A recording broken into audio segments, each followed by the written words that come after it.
Olá, amigos e amigas, bom estar com vocês em mais esta reflexão sobre os Salmos. Nosso Salmo de hoje é o segundo, Salmo de número 2. Se você quiser, pode acompanhar aí em sua Bíblia impressa ou em sua Bíblia digital. Eu chamo este Salmo em seu título assim: A Humana Rebeldia ante a Divina Soberania. O Salmo 2 faz parte de um conjunto de salmos que são chamados de salmos régios, salmos reais, salmos ligados à questão da monarquia, à sua entronização. E nós logo vamos perceber que estes salmos retratavam, é claro, o ideal de um rei terreno dentro do contexto do povo de Israel, mas que visualizavam, já que esses reis terrenos não cumpriam esse ideal, visualizavam alguém maior. Portanto, também tem essa dimensão do ungido, do Messias, do esperado de Deus. Se você acompanhar comigo, você vê que este salmo se divide assim. Do versículo 1 a 3, nós vemos que fala da conspiração inútil contra Deus. Dos versículos 4 a 6, a reação, o riso e a ira de Deus. Do versículo 7 a 9, a ação de Deus. Ele delega a autoridade ao seu escolhido, ao seu ungido. E este salmo termina dos versículos 10 a 12 com uma advertência, um convite à sujeição, à submissão e bem-aventurança. Ele é atribuído a Davi, ainda que não esteja no título, conforme palavra dos apóstolos em Atos, no seu capítulo 4, versículo 25. E é um salmo que nos ajuda, observe aí comigo, a refletirmos sobre algumas perguntas. Por exemplo, vale a pena entrar numa briga que é sem sentido? Qual é o papel ou qual o significado de Jesus e do Deus Pai nesta conjuntura de poderes do mundo? O que é a verdadeira liberdade? Há uma rebelião descrita aqui no início desse salmo. Não é de pessoas individuais, mas de poderes constituídos. Na verdade, esta rebelião já tem lugar na história da humanidade desde o seu início, porque quando Adão e Eva pecaram contra Deus, não ouvindo as suas orientações, desencadeou-se uma rebeldia que não ficou ali, mas que tomou proporções globais, universais.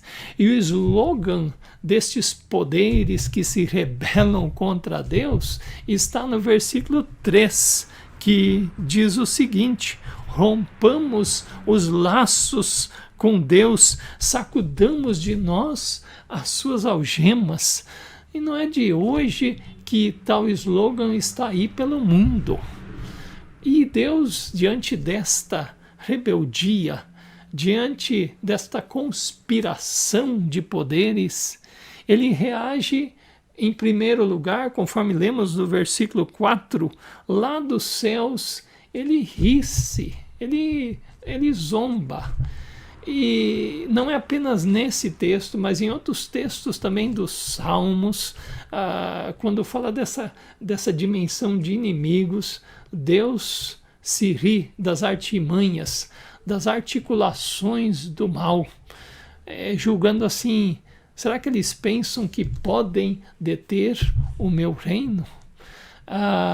E Deus, além de se rir, ele também emite o seu juízo, a sua ira.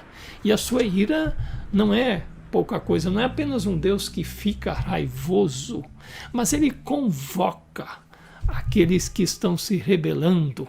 No versículo 5 fala: na sua ira, seu tempo lhes há de falar. Sabe o que isso significa mais no sentido original? Deus chama a pessoa para uma conversa face a face. Você consegue imaginar isso, meu amigo, minha amiga? Quando Adão e Eva, logo após pecarem, foram chamados para estarem face a face com Deus, o que eles fizeram? Eles se evadiram, eles fugiram, eles se esconderam. Sim, então Deus com isso está mostrando toda a sua significância neste mundo que é seu. Após a descrição da ira de Deus, vem a sua delegação de autoridade e poder. Então o Salmo diz, no versículo 6, eu constituí meu rei e proclamarei, como um outro narrador falando, o decreto do Senhor. Ele me disse, tu és o meu filho, eu hoje te gerei. Na entronização de um rei terreno naquela época, essa era uma palavra que, por exemplo, foi dita quando Davi foi entronizado. Deus mantinha uma relação como que adotando o rei de Israel como seu filho. Assim, ele fez de forma mais profunda com a pessoa de Jesus Cristo, porque no batismo de Jesus, na sua transfiguração, e depois também quando os discípulos refletem sobre morte e ressurreição de Jesus, esta expressão é repetida, falando-se de Deus, falando do Filho. Tu és o meu filho, eu hoje te gerei. E mais do que isso, mais do que dar autoridade a este filho, Deus lhe concede pedidos. Deus lhe dá essa autoridade e diz, pede-me e eu te darei as nações como herança.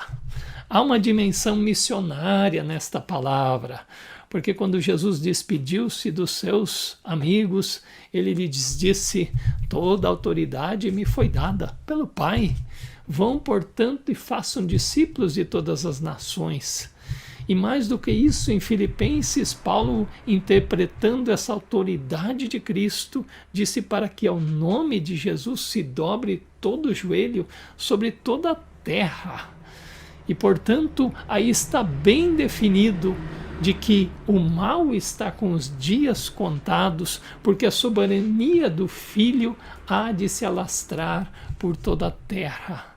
A propósito, é muito interessante a gente perceber Deus no céu, ele ri-se, ele ira-se, ele delega, demonstrando que com o Filho na terra forma uma perfeita unidade que se concretizou em toda a obra de Jesus, enquanto aqui conosco, em sua obediência até a cruz, em sua ressurreição.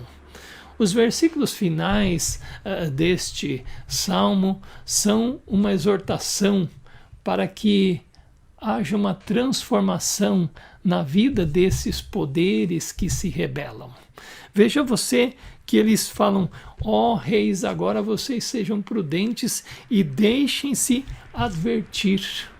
Sim, está como que dizendo na nossa linguagem, para que os dias de vocês não terminem de forma terrível nesta rebelião contra Deus. Fiquem espertos. E a segunda linha desse versículo 10, nesse paralelismo tão bonito que está aí, paralelismo da poesia hebraica, ao invés de deixem-se advertir, fica melhor, conforme o termo hebraico yazar, deixem-se disciplinar. Ora, disciplinar é uma ação divina. Foi o que Deus fez com o seu povo enquanto estava no deserto. Em Deuteronômio nos diz que Deus os disciplinou porque os amava como filhos. E agora perceba você, este disciplinar, ensinar o caminho certo, que transforma também a relação com Deus, um coração sujeito a Deus, que transforma as atitudes de quem se deixa disciplinar, mostra para nós uma transformação grandiosa que se espera daqueles que são rebeldes, daqueles que estão distantes, daqueles que não querem se sujeitar. Porque quando se deixam disciplinar, então todo o seu coração, a sua índole é transformada para uma sujeição alegre, uma sujeição grata ao Senhor dos Senhores, ao Rei dos Reis. E nesse sentido, você vê que no versículo 11 há um convite de servir ao Senhor, de alegrar-se nele com todo o tremor. Servir ao Senhor com alegria, diz o Salmo 100. Servir aqui tem um sentido mais profundo apenas do que ser servo, escravo, Mas como nós lemos, por exemplo, no cenário da libertação do Egito, quando Moisés falava para o faraó a palavra de Deus, deixe ir meu povo para que me sirva, é o mesmo verbo daqui, o verbo hebraico, queria dizer, deixa ir meu povo para que me preste culto. Veja que coisa maravilhosa este temor, este servir, este cultuar a Deus com alegria. Este sujeitar-se à disciplina, reverência ao Filho, para que se preste culto a Ele com temor e com tremor. E o versículo 12 traz esta dimensão da sujeição ao Filho para que não se pereça no caminho. Sim, de novo aqui a palavra caminho, que também já faz parte do Salmo 1. Terminando este salmo com uma bem-aventurança. Meus queridos, minhas queridas, este salmo, na verdade, tem para nós realmente uma relação interessante com o Salmo 1. Lá no Salmo 1, falava-se do justo que servia a Deus e do ímpio que se afastava de Deus. Aqui neste salmo não é apenas um, mas são poderes constituídos que se rebelam contra Deus e que são chamados a se sujeitar nesta dimensão global ao Rei dos Reis, Senhor dos Senhores. Na verdade, Apocalipse vai nos retratar esse conflito também de reis, poderes que se levantam contra Deus, mas que são aniquilados. Aliás, uma outra relação com o Salmo 1. No versículo 9 desse Salmo 2 é dito que esses que se rebelam contra Deus serão despedaçados como um vaso de oleiro. Lá no Salmo 1 fala que os ímpios desaparecerão como a palha.